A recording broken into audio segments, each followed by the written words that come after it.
Hello friends, welcome to my channel stories by Garima Kushwaha. दोस्तों, जैसा कि आपको पता है, हर रोज़ मैं आपके लिए तरह तरह की रहस्यमयी कहानियाँ लेकर आती हूँ। तो कुछ इसी तरह की कहानी हम आज ये भी आपके लिए लेकर आए हैं। तो चलिए शुरू करते हैं हमारी आज की कहानी, सुनहरी चिड़िया।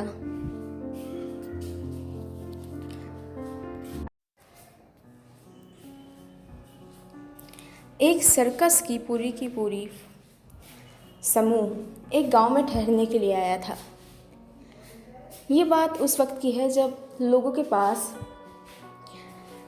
मनोरंजन के साधन बहुत कम हुआ करते थे। ऐसे में लोग सर्कस या फिर बाइस्कोप जैसी चीज़ें देखकर ही मनोरंजन किया करते थे।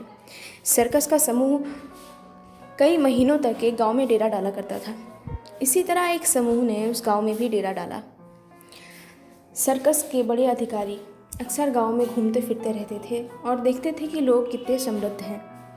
साथ ही साथ अगर गांव में कोई उनके जैसा ऐसा कलाकार जो लोगों का मन मोह ले, वो ढूंढते रहते थे। उन्हें एक ऐसा कलाकार तो नहीं मिला, हाँ, पर उन्हें एक अजीब सी सुनहरी चिड़िया मिली। वो सुनहरी चिड़िया जिसका आधा शरीर सोने जैसा था और आधा शरीर किसी आम चिड़िया जैसा। उसे देखकर उस व्यक्ति को बड़ा ही अचरज हुआ। उसे लगा, ये चिड़िया तो हमारे सर्कस के लिए बिल्कुल ठीक रहेगी। इसे तो मैं अभी के अभी पकड़ूंगा।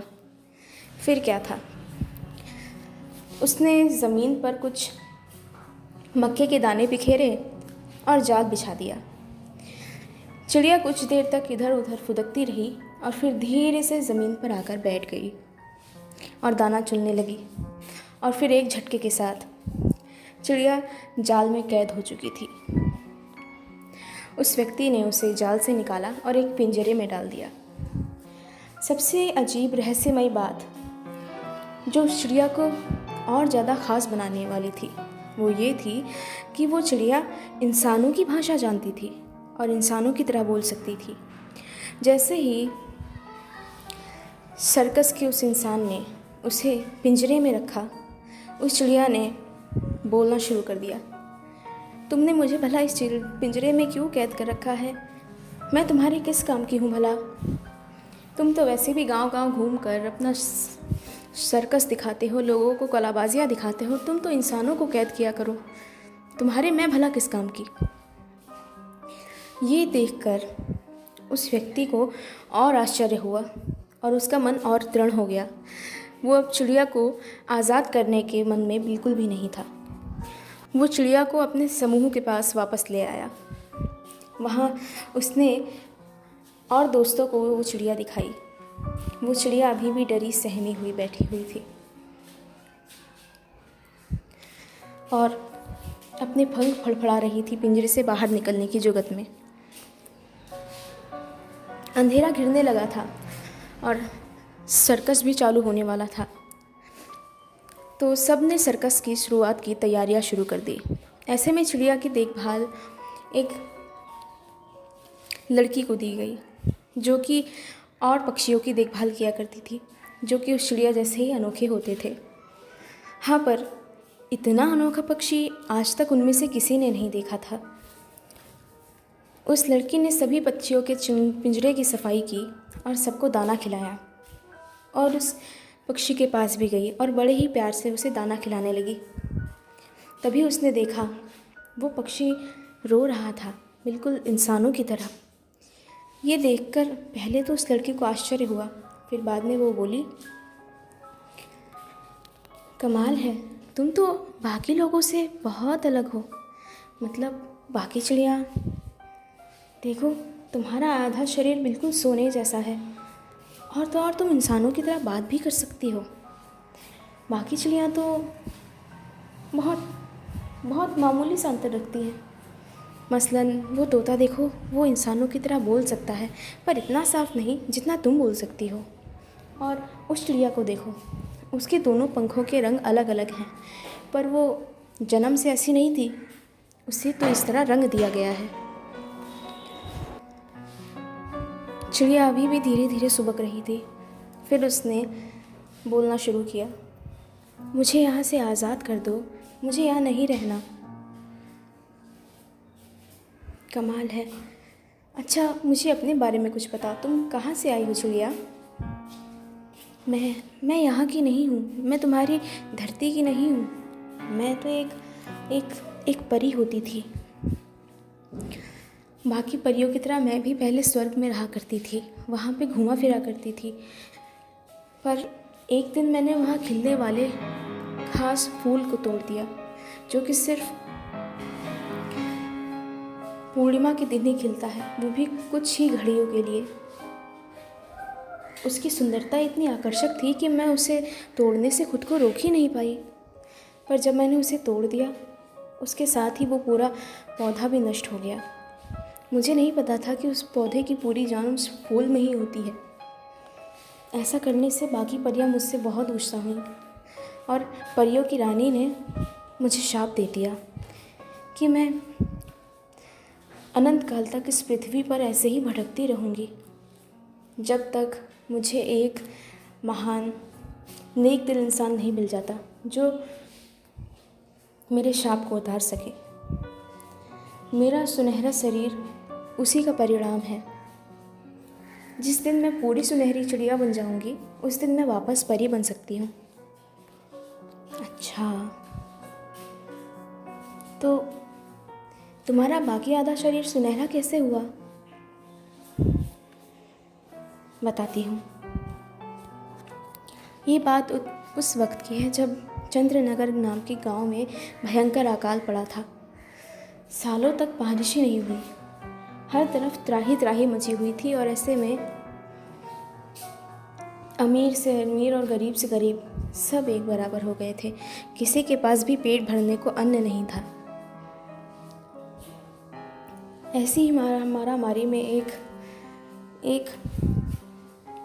ज्ञानी साधु बाबा जो गांव-गांव भिक्षा मांगते थे, वो उस गांव की रक्षा के लिए उस गांव में ही रुके हुए थे। उन्होंने बहुत गहन तप किया ताकि उस गांव में वर्षा हो, पर फिर भी कोई परिणाम नहीं निकला। उनकी सहायता के लिए पड़ोस के एक गांव से किसी ने थोड़ा सा अन्न दिया उन्हें, गेहूं का आटा। उस अकाल की पीड़ितों में मैं भी एक शामिल थी। मैं भी भूखी थी और इधर उधर छोटे छोटे दाने बुनकर खा रही थी, जो बड़ी मुश्किल से नसीब होते थे। जब मैंने उनके पास आटे का इतना क्षुद्र भंडार देखा, मुझसे रहा नहीं गया। मैंने सोचा मौका मिलते ही मैं उनके आटे में से एक चोंच भर के कुछ आटा निकाल लूँगी। जब वो खाना खाने के लिए, रोटी बनाने के लिए आटे में पानी मिलाने लगे, उसी वक्त एक भिक्षार्थी ने उनके दरवाजे पर दस्तक दी और जैसे ही उसने दस्तक दी, उनके हाथों से वो आटा हल्का सा उड़कर मेरे शरीर पर आ गिरा। वो उस दस्तक से चौंक गए थे। जब उन्होंने दरवाज़ा खोला, उनके द्वार पे वो भिक्षार्थी खड़ा था। वो बेहद दुर्बल और जर्जर प्रतीत होता था। मालूम होता था उसे कई दिवसों से खाना प्राप्त न हुआ हो। साधु महाराज बहुत नेक दिल इंसान थे। उन्होंने अपना पूरा अनाज उसे दे दिया और उसी रात भूख की वजह से उनकी मृत्यु हो गई। और जैसे ही उनकी मृत्यु हुई, मेरा ये शरीर अपने आप ही सोने में परिवर्तित हो गया। मेरे शरीर के जिस भाग पर वो आटा गिरा था, मेरा शरीर का वो भाग सोने में परिवर्तित हो गया। अब मुझे इंतज़ार है कि कब कोई वैसा ही नेक दिल इंसान मुझे मिले, जिसकी सहायता से मैं अपना बाकी शरीर भी स्वर्ण में बदल सकूं, ताकि मैं वापस अपने लोक जा सकूं।